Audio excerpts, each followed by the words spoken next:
Now, thank you so much for that very good introduction. And it's really a pleasure to be moderating the next session.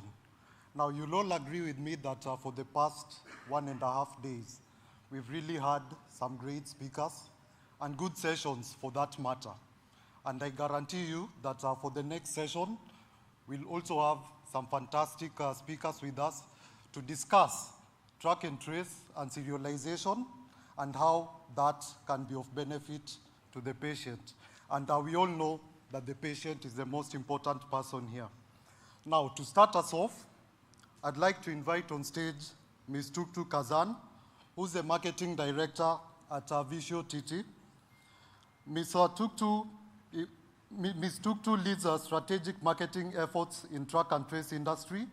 She's renowned for her expertise in shaping effective marketing solutions, and she's consistently seeking to enhance customer relations in international markets. With a people-first mentality and a wide range of interests, Tutku views every professional interaction as an opportunity to build stronger, lasting partnerships and deliver impactful results. And she'll also be joined on stage by Mr. Görkem Aydın, the International Marketing Manager at VISIOTT. Görkem specializes in track and trace solutions and vision inspection systems. With a fervent enthusiasm for data, analytics, and international trade, he thrives in fostering global partnerships and driving tangible results. He brings a wealth of experience to his role and is committed to pushing the boundaries of innovation in his field. So let's give them a big round of applause as they come to stage.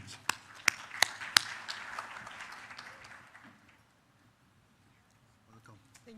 Thank you. Hello everyone, thank you for being here with us today. My name is Tutku, I'm the marketing director of VISIOTT TPS, and Mr. Görkem is the CMO of the VISIOTT TPS. Let's start with this.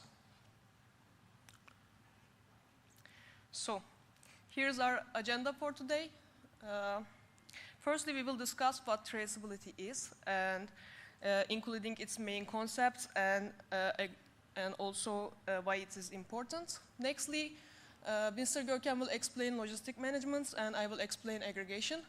And last of that, I will explain VISIOTT TPS and why VISIOTT is preferred.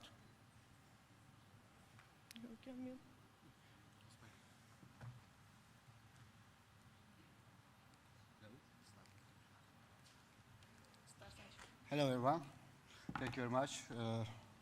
It's great to be here. First of all, I'd like to talk about something that what traceability can affect in our life and how it can affect our customers' life also. Because for the last 3 years, I am from exhibition to exhibition, from seminar to seminar. I am trying to explain what is the traceability, what is serialization, how it is affecting our market for our customers' perspective. But 2 months ago, I was in Thailand for another seminar, and I had a chance to see another discussion about how actually track and trace affecting the patient life. So it was something that very like enlightened me about the job that what we are doing actually can touching the people's life. And then I began to dig out, and I figured out there's some stories that everyone can reach out through the data journalism.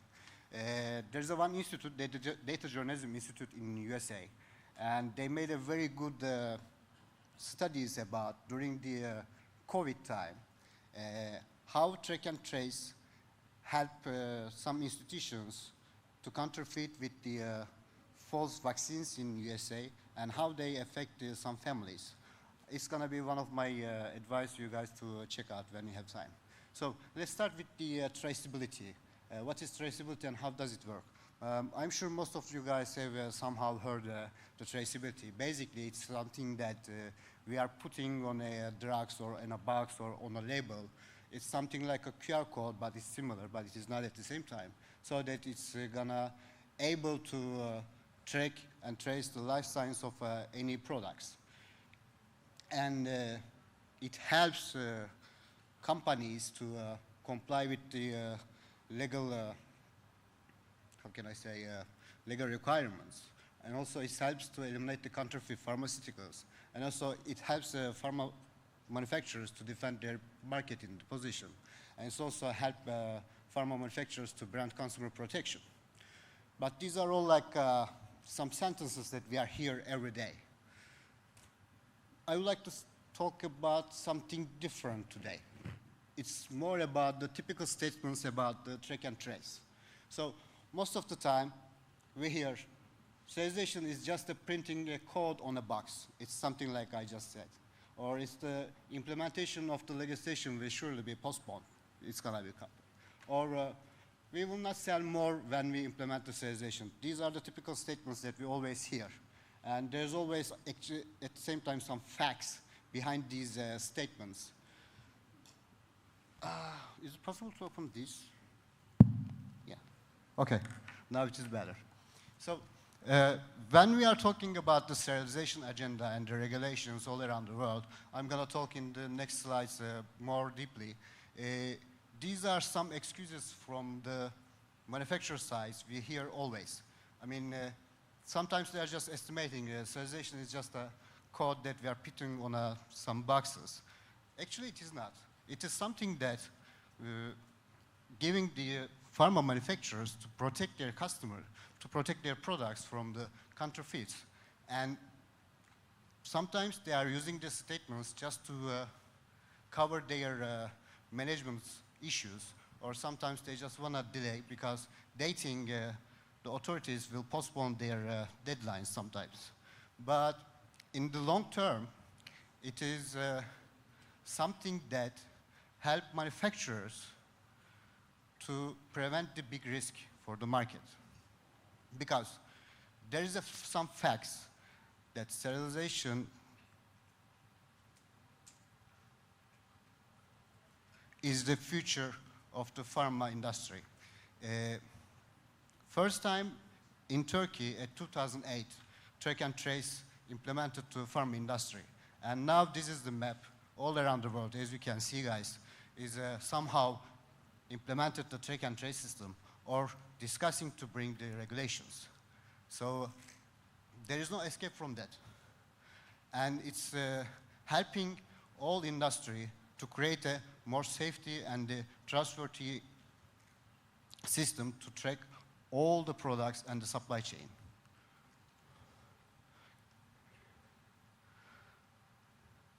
So, if it is the situation, why we delayed our plan to make the transaction to the track and trace? I mean, if we don't implement the track and trace, is it gonna be possible even in the future to deliver our products to anywhere? I don't think so. And even if you are, as a manufacturer, even if your customers doesn't ask you to implement the track and trace, what are they doing to require the compliance? These are some questions. So these questions should be a guideline for us to think about more detail about how we can implement our systems to pass to track and trace. Sorry about that. In the next slide, Ms. Tutku will show you some video about our basic system, how it is making the basic print and apply.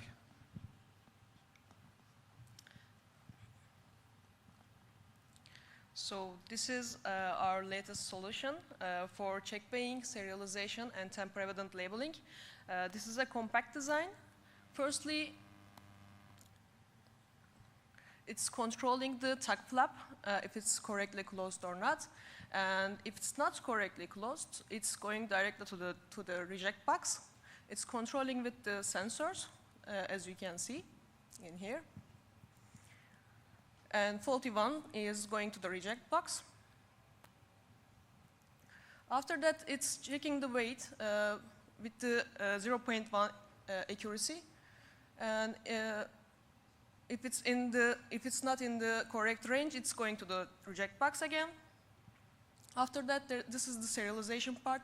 It's printing the 2D data matrix code and verifying it with the OCR OCV technology. And if it's not correct, it's going to the reject box again. And lastly, this is the tamper-evident module.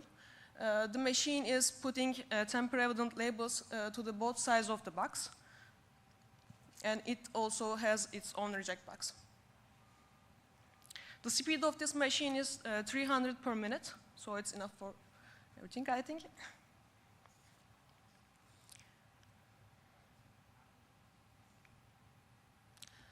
And what comes after that machine is aggregation. Aggregation is another concept of track and trace. Pharmaceutical aggregation links unique serial numbers of individual drug units with the unique serial numbers of higher level packaging. You can think of it like a family tree, like a parent-child hierarchy. Each individual carton has its own ID, and those IDs are connected to the bundle, and which then it links to a case and to so on up to the pallet. So what are the benefits of pharmaceutical aggregation? It's essential for making the pharmaceutical supply chain safe, secure, and efficient. With clear and detailed tracking, it protects patients, supports regulations, and makes processes easier for all stakeholders. So, thank you very much. After the aggregation, there's a two different scenario I wanted to prepare for the AfriSummit, because yeah, in the North Africa, like Morocco, Algeria, Tunisia, Egypt, there's a high manufacturing. Also in the South Africa, also in the Central Africa, in some countries, there's a lot of pharma manufacturing. At the same time, most of the continent is importing most of the drugs. So how a track and trace system can implement in this scenario? This is one of the domestic models that we created for this summit. So in this model, as you can see, there's one manufacturer. And this manufacturer first manufacturing the products, and they need to serialize these products. To serialize the products, there's some machines that already Tutku mentioned in the before. And these machines can easily print and apply some through the barcodes on the products and can serialize the products. And after the serializing the products, the manufacturer can notify all the serialized numbers to the level 5, the government authority, and then they can easily ship the products to the warehouse. And from the warehouse, the serialized products will go to the pharmacy. And all the data and the numbers will be tracked by the government authority at the same time. So for this system, you need a level 3 plant manager so that you can both serialize the products and at the same time notify the level 5 authority. Can I switch to another one? And that's another one, the export model. So in this model, the manufacturer produced the drugs in some country, and there is another country importing those products. It can be serialized or non-serialized. These products can arrive to the warehouse, and inside the warehouse, the company can serialize the products according to the regulatory of that country. For these operations, again, the importer or the logistic company will need serialization stations and aggregation stations. And after making the aggregation and the serialization in the warehouse, this company can notify the local authority. So these two scenarios basically implement the full track and trace operations for all the drugs and the pharmaceutical products in the African country. So,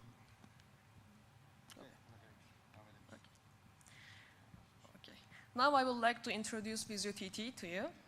VISIOTT has been developing traceability solutions since 2010, which gives us over 14 years of experience in this field. Turkey was the first country to mandate pharmaceutical traceability, pharmaceutical track and trace implementations, and we have been in this business ever since. We have 85% market share in Turkey, and we have installed more than 1,000 lines all around the world. We have 2 manufacturing facilities in Ankara, Our production facilities are self-sufficient and manufacturing the required hardware. Our research and development team is located in Metro Technopolis, and we also have a after-sales support team located in Istanbul.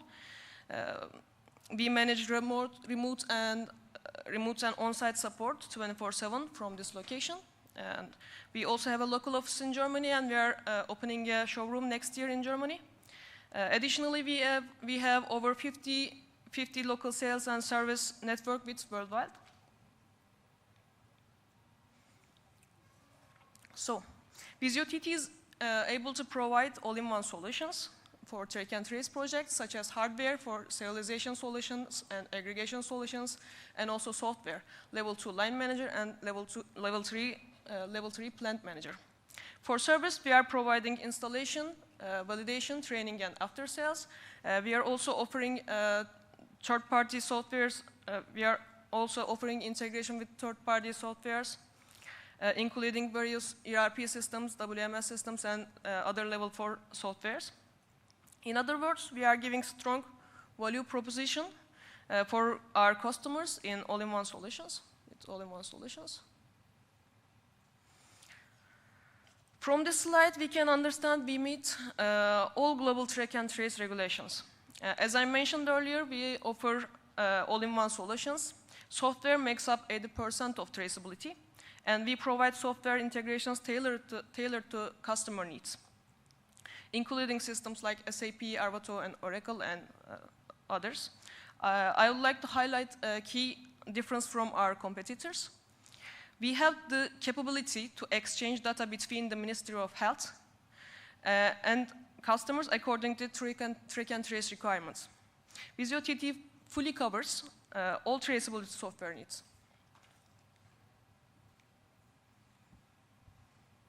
Those are the strengths of VISIOTT TPS. By choosing VISIOTT as a partner in traceable packaging solutions, manufacturers can benefit from VISIOTT's years of experience and industry-leading technologies. VISIOTT works closely with customers running businesses all around the world to understand their unique needs and challenges and provide customized solutions that meet their specific requirements. With VISIOTT, manufacturers can have confidence in the safety, quality, and traceability of the products. Those are some of our references, if you like to check. And thank you for listening us today.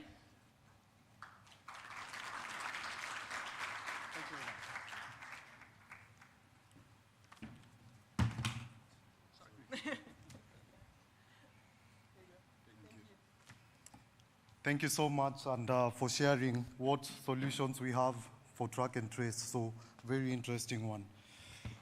My next speaker will be joining me on stage for a fireside chat, and that's Mr. Jihad Tayara, who's the CEO of EVOTEQ. Mr. Jihad is a visionary leader dedicated to driving digital transformation across the region. His vision is centered on digitalizing the supply chain to empower governments and enhance the quality of life of citizens. Jihad believes that by leveraging on advanced technology solutions, governments can achieve greater efficiency, security, and sustainability in their operations. Under his leadership, EVOTEQ has been at the forefront of implementing innovative digital solutions that address the unique challenges faced by the region. Jihad's approach to digital transformation is comprehensive, focusing not only on the technology itself, but also on understanding the needs and goals of end users. Let's put our hands together for Mr. Jihad as he comes on stage for the fireside chat.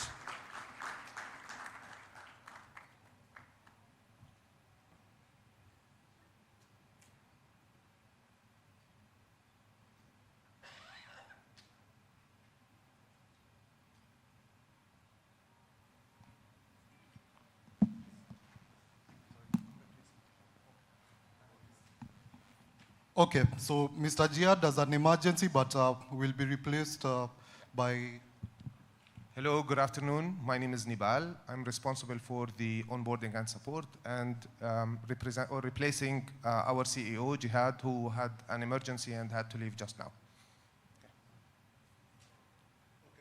We are from EVOTEQ, just last note, and we provide track and trace solutions in different countries around the region. Great. So welcome. Thank you. Thanks. And I guess it's all about being agile. I mean, if Mr. Jihad is not here, exactly, he's replaced real quick. But yeah, so maybe you can just start off by sharing with us about EVOTEQ and your key operation areas and some of the involvements that you have. Sure. So EVOTEQ is a technology transformation company. We are a digital transformation company. We provide solutions for track and trace. We work with governments throughout the Middle East and North Africa region. We are also working in the whole Africa now on several projects that involves transformation into mainly focusing on the track and trace in different fields. The pharmaceuticals is one of the major fields that we are working on. However, track and trace has different implementations and different usages other than pharmaceuticals. So we are based in UAE, in Dubai, and our reach is throughout the region, Middle East and Africa. That's fantastic, and it's a good overview of what to expect, of course, in our next discussions. But there's a success story that you've also been involved in, which is Tatmin in UAE, and it's a track and trace platform in UAE. So please tell us how you are involved and you know how you came up delivering that, and any challenges that you perhaps faced and how you sorted those out. Of course. So in the UAE, the track and trace solution started with a regulation in 2020 where the government wanted to protect the local pharmaceutical market. They want to protect the patients by ensuring that all the medicine that enters into the country is serialized, traced, from known origin, fight counterfeit products, and provide visibility. So this is where the idea of track and trace for pharmaceuticals came and started. So we've been working with the government, with the Ministry of Health and Prevention in the UAE since 2020. There was a grace period for companies to adapt, which was a year and a half. And we went live with the track and trace solution in December 2022. It's been almost 2 years now. We are proud that it was a great success. We went live on time. There was no delay in the project. We went live, and we reached the level now where around 96% of the products that enter into the UAE are serialized, traced, and they are from known origins. So that's our story with Tatmin. I think the other part of the question was regarding the challenges, and this is where probably I would be even better speaking about this than Jihad, because this is when we face the challenges themselves.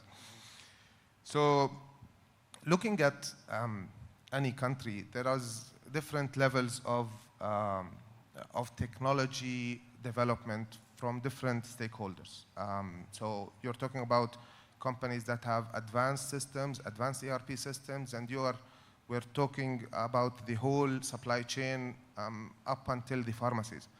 So companies with advanced ERP systems and companies probably working on the old-fashioned, old-school way of doing business. So helping the different levels of technology levels companies to adapt and to onboard to the system was a challenge. You need to address these companies in a way, and you need to address the other companies in a different way. We need to manage the way we communicate with the industry to make sure that they understand what they should do and how it is beneficial to them. Other challenge, which is also major, was that not the whole world was working on serialization when we went live. So the government had to come up with a solution, what to do with items and products that come to the country that are not serialized. So for that, the solution was to create a sort of free zone where, or facility that the government is providing for companies to bring their product, serialize it, aggregate it into those free zones before going to the mainland. That was also a major challenge. However, yeah, there are no countries that work on similar levels. So each market is having different challenges, different sort of challenges. So we cannot say that the whole world would have the same challenges, but there are lessons learned that we learned throughout this implementation.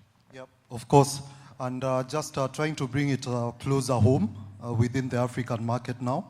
What are your thoughts on the readiness and adaptation of track and trace and serialization? And perhaps if you can just share with your experience what can be done to accelerate the process? See, I think the MAHs, the manufacturers, and the whole pharmaceutical industry throughout the world has developed between 2020 and 2024 by a great level that nobody would imagine. Because of COVID, of course, that drove the acceleration in that development. I really don't think that there is any medicine, or probably very small percentage of medicines that are sold now, whether in Africa or around the world, that doesn't have this 2D matrix barcode that contains the serial number. Because when you are manufacturing for the Middle East, you are also manufacturing from the same facility to sell to other markets as well, including Africa. So serialization is there. Now the next step is the regulations. Now it just requires governments to start issuing regulations and regulate the way the products are entered into the country and how the products are being traced. I really don't think we are far away.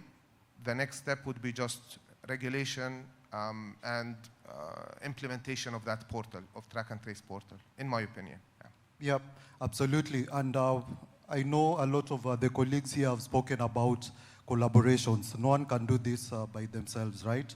So in terms of partnerships, what roles do private public partnerships have to play in achieving the implementation of track and trace?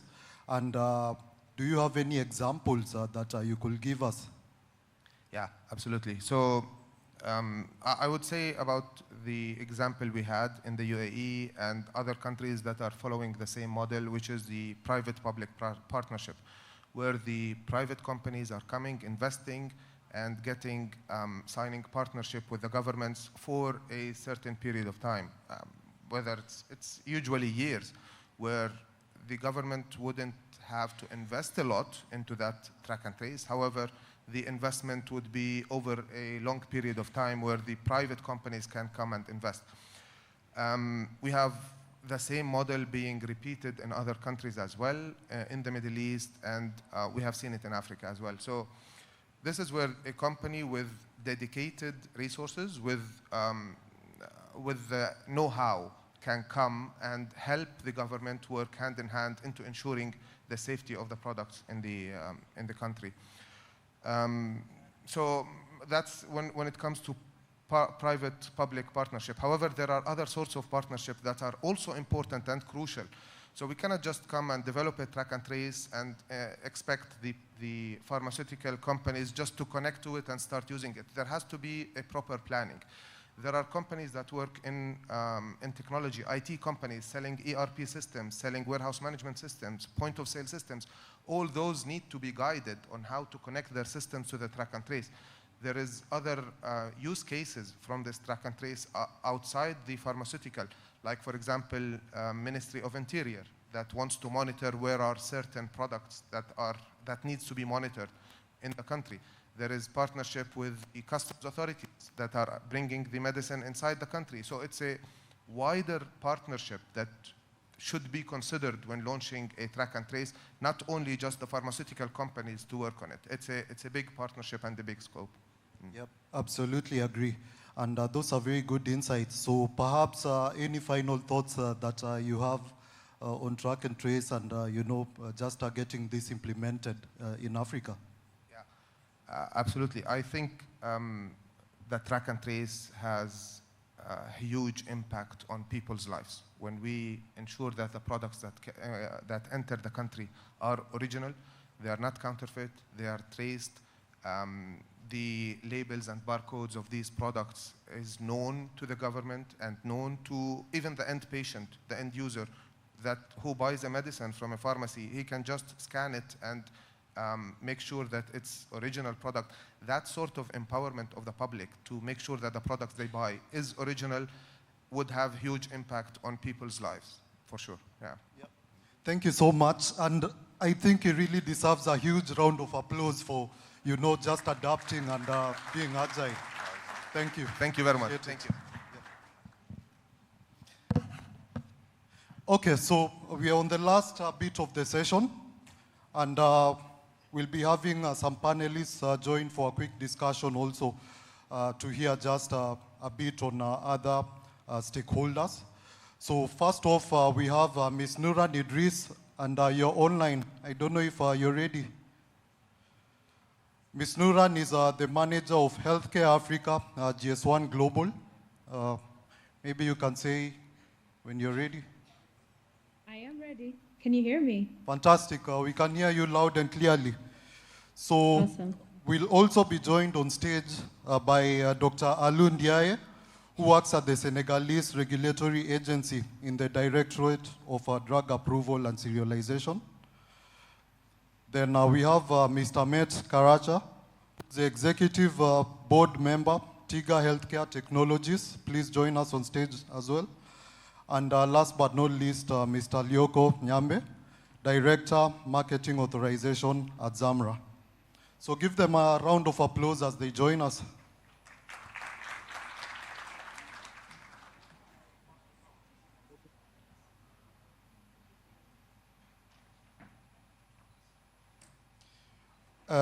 In fact, we have one more colleague who will be joining us on stage, and that's Mr. Haizem Abdel Latif, who's a GS1 role, who plays a GS1 role in Egypt, and he's the head of track and trace in project manager in GS1 Egypt. Please join us on stage as well.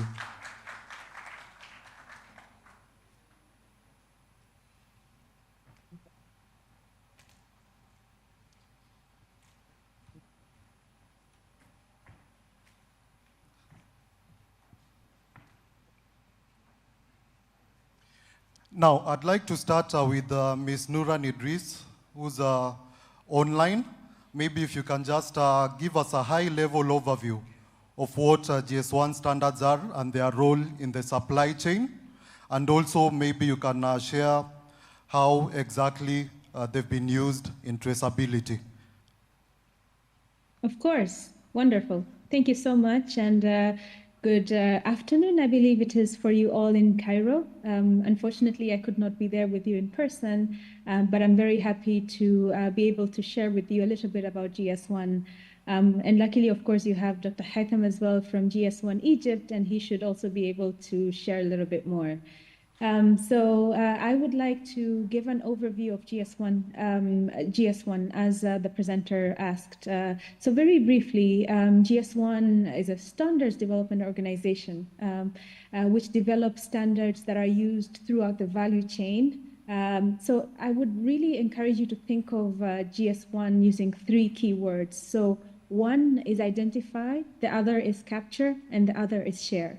So these GS1 standards enable you to identify various entities in the supply chain, right? So you have your products, your locations, your pallets, etc.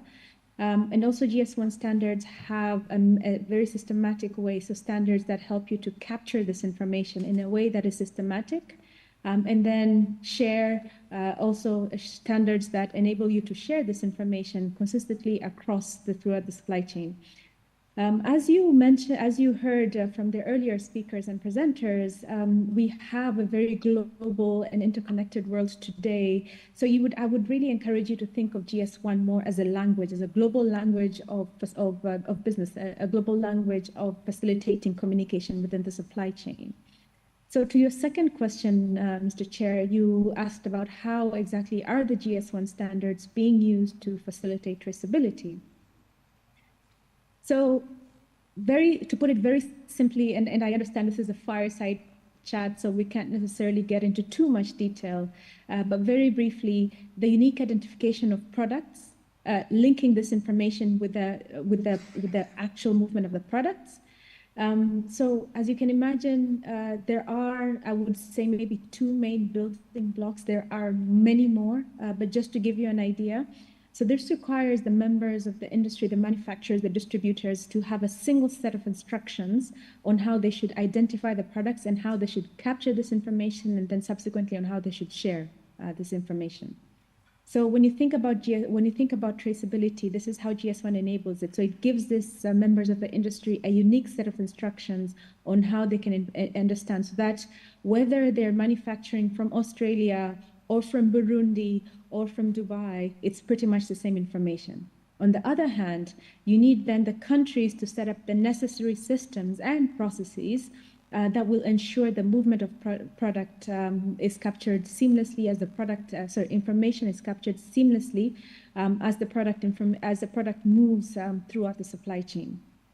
And what all this does, there's a lot of benefits of supply chain efficiencies and etc. But I think the one that we always talk about, especially in healthcare, and especially of how, if you think of how personal the whole concept around the healthcare, we are future patients. I think we have been to the hospital at some point, whether it was something minor as a headache or whether it was something more elaborate as a knee replacement or hip replacement. It's important that we receive the right medication, the right equipment that has been actually manufactured, and not necessarily that's something that was introduced through illegal means. So in essence, one of the main value use cases of the GS1 standards is enabling patient safety, and that is something that we care about a lot. Back to you, Chair. Yep. Is that clear? Do you have any follow-up questions? Yeah, that's extremely clear, I believe. So we'll get follow-up questions after. But just sticking on GS1, and I'd like Mr. Heizem to share what the role of GS1 has been in implementing track and trace. Please. Okay, hi all. Hi, Nuran. Hi. It's a pleasure to see you here.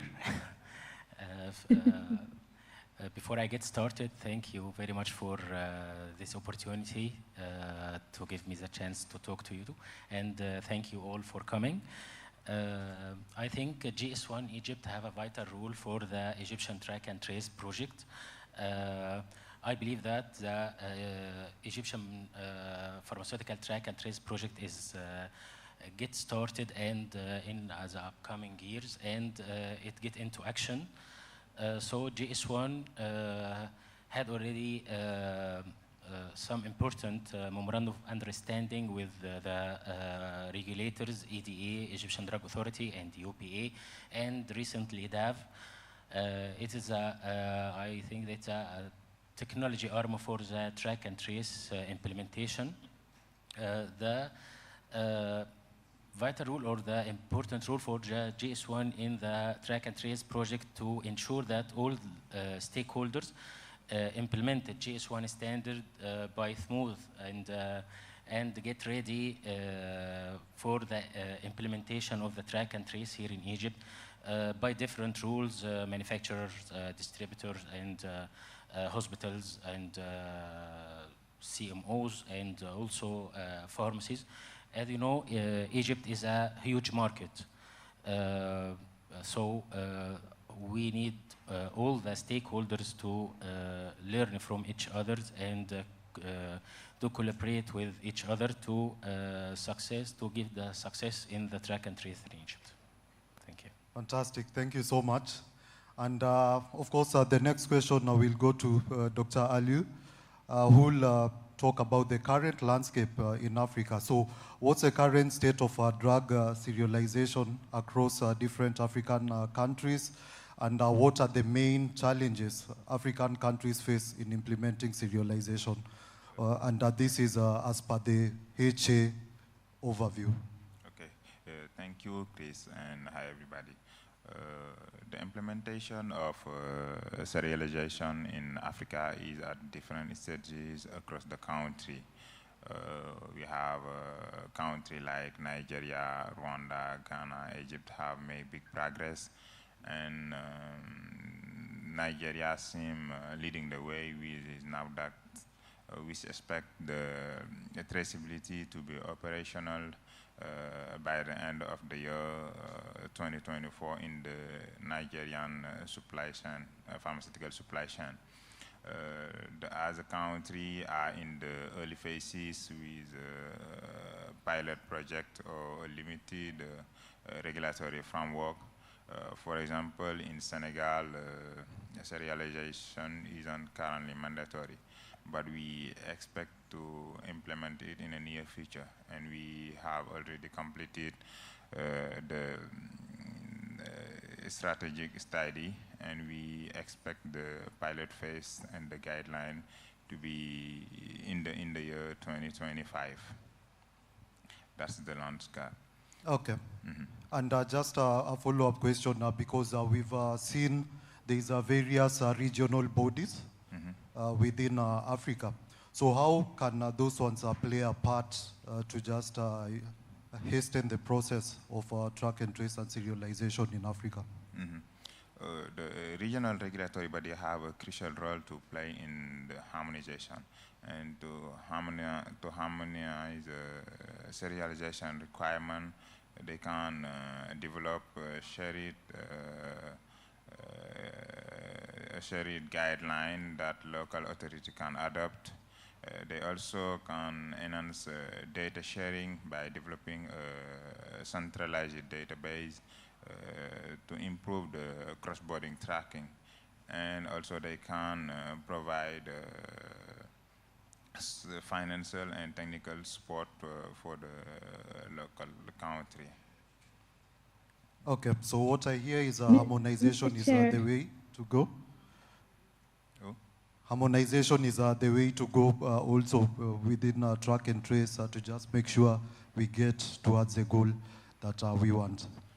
So the right now, harmonization isn't really going on because we have some country adopting GS1 standard and other countries adopting as a standard. That's why I think that we really need to work on this harmonization with the regional regulatory body like AMA or ECOWAS and other regional regulatory bodies. Yep, thank you so much, Dr. Aliou. And my next question. Sorry, Chair, if I may just jump in there to share just a little bit more. Yeah, sure. I think from the African perspective, thank you. So I definitely agree with what Dr. Aliou mentioned earlier regarding the progress. And I think in as much as the question focuses on what's happening in Africa, I should also mention that traceability is a very global concept right now. If I just maybe count very, very quickly, there's over 70 countries that are using traceability, using GS1 standards. I think an earlier presenter talked about Tatmin that's being used in parts of the Middle East, and how they have really gone, when they were starting, it was something very foreign, but today it's very advanced. So just to give you an example, a number of countries from Africa are actually developing a lot of regulatory framework to support traceability and developing a lot of systems and also learning from what's happening in other countries.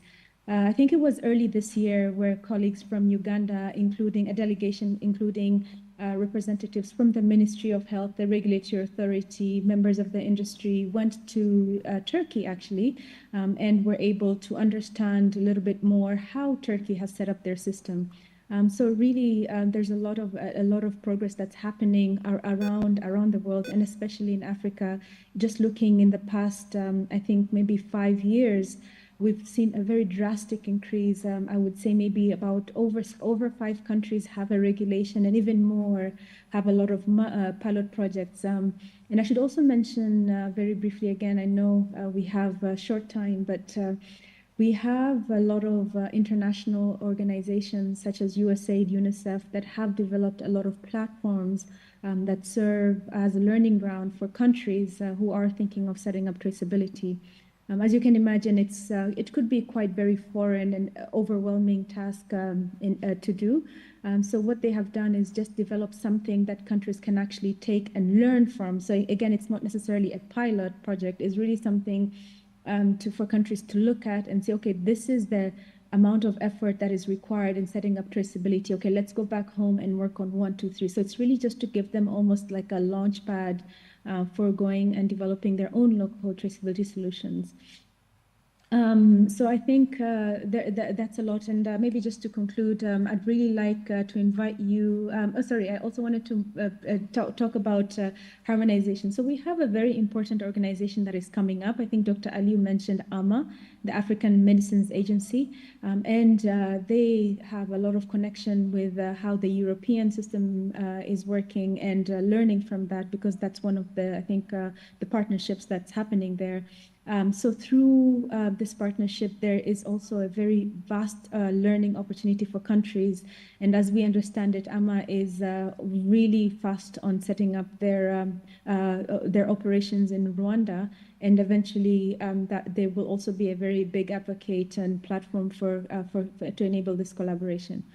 So if anybody would like to learn more about what's happening in other countries, or if you want to learn or understand anything more about what I have shared, please don't hesitate to reach out. I think the organizers of the event have my contact information, and I'd be really happy to hear from you. All right, thank you, Chair. Back to you. Yep. Thank you for that good additional information, much appreciated. Now, Mr. Mete, not a day goes by without hearing about 2 words: artificial intelligence. Now, maybe you can just share with us a little bit about the AI applications and new trends in track and trace, and how the African people could be able to benefit with AI and new technology. Thank you, Chris. Before starting on, I am Mete Karaca. I am representing Tiga Information Technologies here. As we implemented the first end-to-end track and trace solution in Turkey 2010, fully operational system. And as Nuran mentioned, we hosted the Ugandan delegation in our premises, and we showed them how the system is working, starting from manufacturer, warehouse, pharmacies, and all the stakeholders. And the project name is ITS, now 14 years passed, and it's properly working with this system. After having this experience, also we implemented the project in Saudi Arabia with SFDA, Rust, the name, and last in Qatar, 2022, name at Tataboa. Again, in 3 different countries with different scales, we have already implemented this track and trace solutions. And having all this experience, definitely we are now dealing with very valuable data. And we were also investing for AI applications, especially after 2016, the world started to think, what can we do more with AI? We are investing to use AI applications as using this track and trace data. And right now, definitely today, also yesterday, I saw that many African countries are very well interested to implement track and trace solution, because human safety, preventing illegal and fake drugs, this is crucial right nowadays. So after having this data, let me come to the point. With AI applications, definitely we can use it for the drug shortages. And right now we have implemented an add-on system called Predis with our product working with track and trace. And it shows the accessibility score of the drugs, and depending on the season, depending on the month, year, accordingly.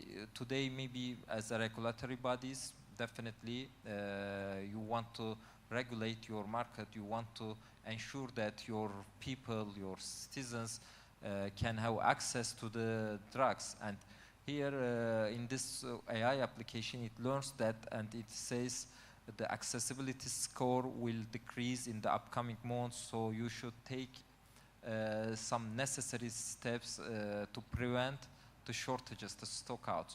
Or not only a specific drug, maybe the equivalent drugs, maybe from other brands, the AI can understand and also shows that The equivalents may be available, but this brand will not.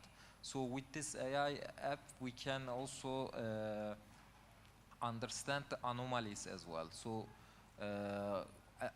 unfortunately, since the pharmaceutical industry is a very, very large market value, that brings the fraud itself, and the fraud is an issue for all over the world.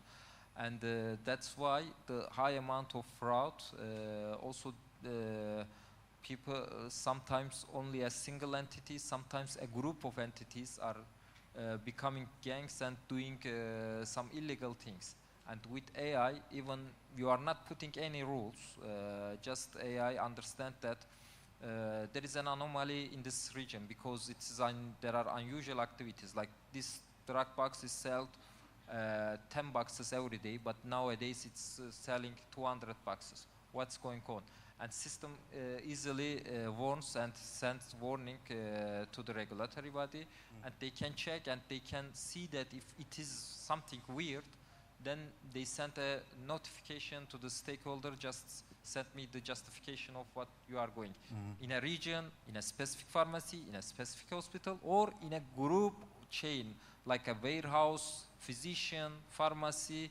The AI also understands that there is a triangle here and they are doing something illegal. So AI brings this type of controls to regulatory bodies. And we benefit a lot from this, actually.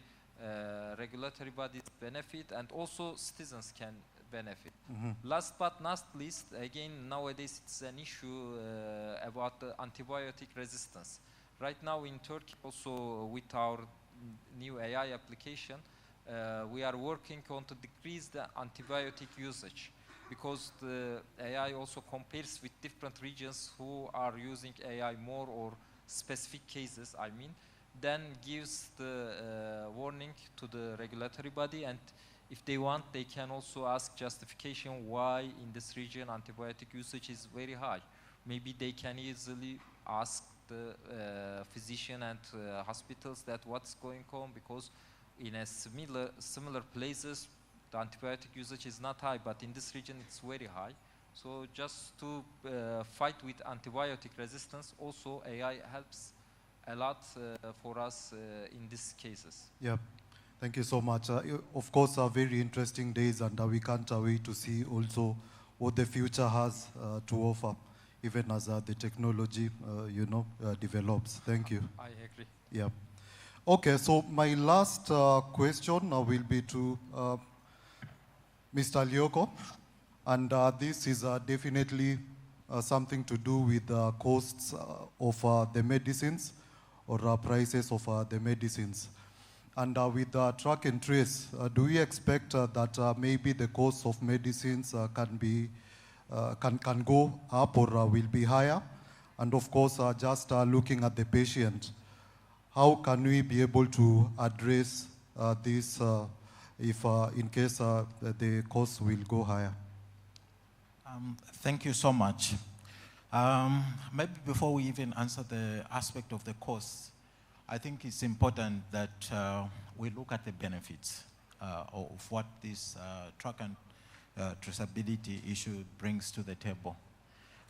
So there's that end-to-end visibility that we are talking about in terms of being able to, track or trace a particular product from the point of manufacturing all the way up to the end user when they finally consume that particular medicinal product. And then coming back home in Africa, I think if I talk about my country, we have a number of challenges. For instance, issues of pilferage, where medicines which are supposed to be in the public sector, public hospitals, find themselves in private pharmacies and they're being sold. But this system, the GS1, the track and trace, provides a solution where we can actually make a saving in terms of public funds. These commodities can easily be tracked, and we're able to take certain interventions. The safety aspect in terms of patients, when product recalls are made, it's very easy to implement an effective regulatory action. So the benefits are countless. The manufacturers themselves, when these products are secured with those coding, it becomes very difficult for the products to be counterfeited. So, and that also goes to the patient in terms of the benefit, the cost, because I think the cost of consuming a substandard product has not been quantified because we are talking about human life. So there's so much to gain. I think that's what I wanted to drive at, such that even if there is this cost, of course there's a cost to implementation of this system, then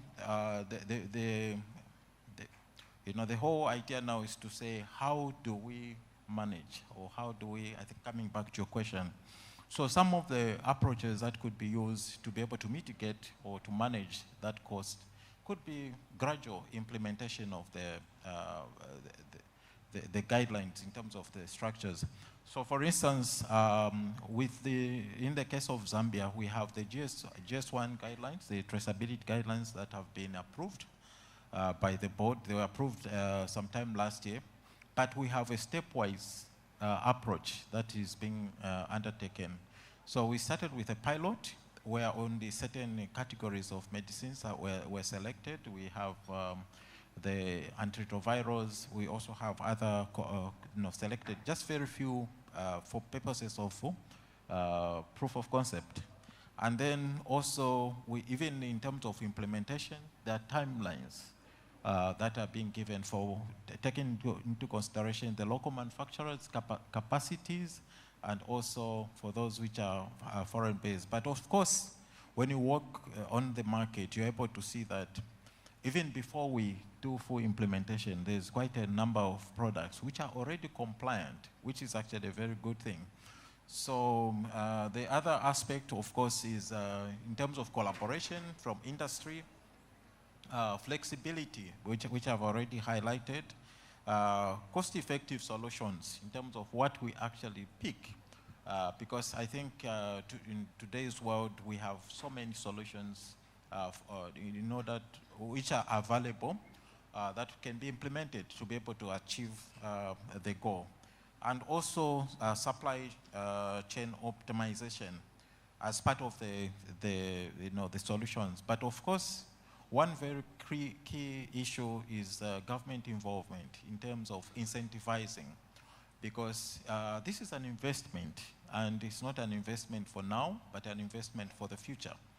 So when we have governments actually coming in and giving incentives to these local manufacturers, especially, then you are able to actually see this dream come true and secure the supply chain. Thank you so much. Thank you so much. And I guess that was extremely insightful for all of us.